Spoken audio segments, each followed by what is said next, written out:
So these, I'm going to start with my top 3 points and actions, and then what time I have, I'll try and explain to you why I came up with those.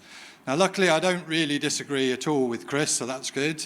So my top one, and if you're at the back, I'm going to read them out and explain them, is about the reduction side, to his arrow that was pointing down. So it's about reducing the amount of energy we use in houses. And if we're really going to hit our climate change targets, there is no way around us dealing with things called solid walls. Solid walls are walls on old buildings. They don't have a cavity. They're on all the Victorian buildings. It's not their fault. They didn't know about this stuff. They just built their buildings, and we need to deal with those. And to do that in a place like Camden, where there are a significant number of our properties and there are significant constraints, such as planning restrictions from conservation areas, means there will have to be changes. There will have to be relaxation on the planning rules, but there'll also have to be a desire to do this, and there'll also have to be an upskilling of the workforce and an easy mechanism for people to do this. So that's my first one. There are other things you can do with houses, lofts and everything else, but if you hit the walls and get those done, everything else will follow. It'll all fall in behind. The second one is about where our energy comes from for the heat for the house. Now, there are 2 big things I think that we'll need to do in Camden to sort that out. One of those is changing from gas heating to electric heating, where we are decarbonising the grid. And decarbonising the grid is about one of the only climate change things that we're, as a country, doing okay on. We've got to go faster and carry on going faster. But with that, the rise of heat pumps, and specifically air source heat pumps, where you don't have big gardens, and the progress in that technology means that that's going to play a massive role in the future. But some of those points for number 1 on conservation areas and planning restrictions are also going to apply to air source heat pumps, as well as the supply chain and the installers and the skills. The other one that may come into this and help deal with it is heat networks. So at the moment, most of you probably have gas come down a pipe into your house. So the changeover would be not having a boiler in your house, but having heat coming down there. And there is a lot of disruption to do that. There'll be a lot of convincing people, or maybe even going so far as forcing people, but that's the other one. So what some of the things that you might want to think about speaking to the council and moving into stage 3 are, I've listed them below, and these are things that we'll come back to at the table. There's carrots and there's sticks to generate desire.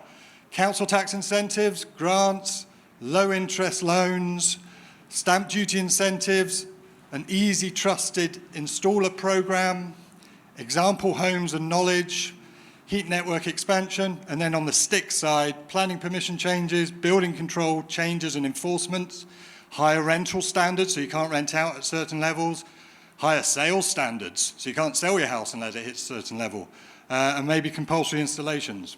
Right, now we've got to race through. We'll go backwards, there we go. That's my house.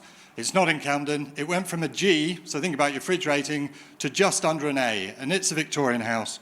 I haven't done the air source heat pump because I did it 8 years ago. That's what I'll do next. This one highlights the conservation areas. The red, you might recognise, is Camden, the red boundary. The orange is conservation areas. And what does that impact? That impacts wall insulation, external wall insulation on solid walls. Changes the look of the building. Air source heat pumps look like that down the bottom left. They have to go somewhere. Boiler flues, extractor flues, PV and solar thermal panels for hot water, and windows are all going to be impacted by that. One thing I thought that was quite interesting when looking at Camden is who lives here, and this needs to be taken into account when you're messaging and think of the solutions you come up with. These are called Experian categories. Essentially, Experian, where you get your credit checks, categorise everybody in the country, and there's like 66 different categories, and that's across the country, where the country's made up of. That top is Camden. All these people are missing. You've only got A, city prosperity people, municipal tenants, or a few rental hubs. So it helps maybe target, so you're not quite as diverse as you think. But it helps you maybe target your messaging and see who you're dealing with. That's your solid wall problem. These are all solid walls in case you don't know what they look like. You'll have seen properties like this. These are captured from street view around Camden. And as you can see from this, the vast majority of your properties are solid wall. Just maybe slow down slightly. Okay? I wouldn't say the top window on that building is single double glazed. That one looks single from here. Okay. I think... All right. Who would have guessed that? So that was, if you couldn't hear, it was that man's house, and he spotted his house in the picture. Yeah. I didn't ask permission for that. Whoops.